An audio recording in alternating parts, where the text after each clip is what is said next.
Alright my friends, welcome back to the channel for my fifth and final installation of my tips series.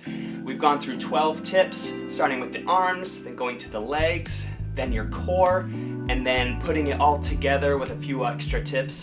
Today I just want to show you my final field session. I'm trying to put all of this to the works. This is kind of right in the middle of the off season, so really trying to amp up and get ready for the season. I hope to be a top performer in the advanced amateur division, and appreciate you guys coming along with me on this journey. So with that, just want to offer you guys some commentary while we're out in the field. All right, here we are back at the football field. This is one of my favorite places to practice at, specifically because I'm able to use the field goal posts both as a distance reference and as an aiming point. The field isn't perfectly flat that I'm throwing on, so I'll be throwing it uphill a few feet. And today the weather is around 50 degrees with the wind clocking in somewhere between 5 and 10 miles per hour in a head left to right direction. I will mention as well that it rained the day prior, so the ground was somewhat soft, which did impact my footing a little bit. I've been grinding out and I've been able to break down the feel versus real. The ultimate goal of all of this work was to hit 400 feet confidently, and even with the field conditions as they were and no ground play, I was very close to achieving that. About 3/4 of my throws went past the other field goal posts, and the average of the ones that did amounted to 377 feet on average. I will note that I am still working to implement some of those changes more effectively. For example, my off arm, as you can see, is not activating quite like I would like, but it is definitely more engaged than it was at the beginning of the series.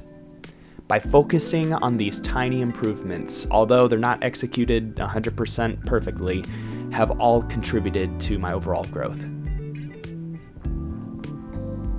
On the other hand, doing this form review, I've noticed a few other things that might be hindering my potential. Two things specifically. First, my back foot rocks back to the heel before I pull through and may not be engaging my hips as much as I could. Will Schusterick is a perfect example of this and is a high-performing professional that experiences it, but he's one of the few who is still able to leverage significant power. This could be a symptom of not closing my stance, taking too long of a next step, or my subconscious pain aversion from my broken ankle.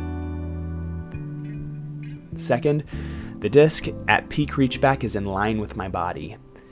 I need to keep the disc away from my body, and if I was standing at the other end of the field, I should be able to see the disc at all times. Here, my body would be blocking it from view. This is something I haven't really focused on, but it could be accentuated by too long of a next step. This will be one of the next things that I'm working on in my future fieldwork sessions.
For anyone still watching, I just want to give you one final tip, and it's enjoy the journey, not the destination. There's always something to improve upon, and that is what makes the game of disc golf worthwhile. I will never be the best, but I will always be getting better. I hope you all can use that, and I appreciate you sticking it out with me. I hope that using the tips that I've given you will give you an edge on your disc golf game as well. If you've seen any success with this, please share your success story in the comments. I really appreciate you guys and the camaraderie that we have with you following me along on my progress. And with that, I just ask that you'll like, comment, and subscribe, and I'll see you guys on a fairway soon. Thank you all.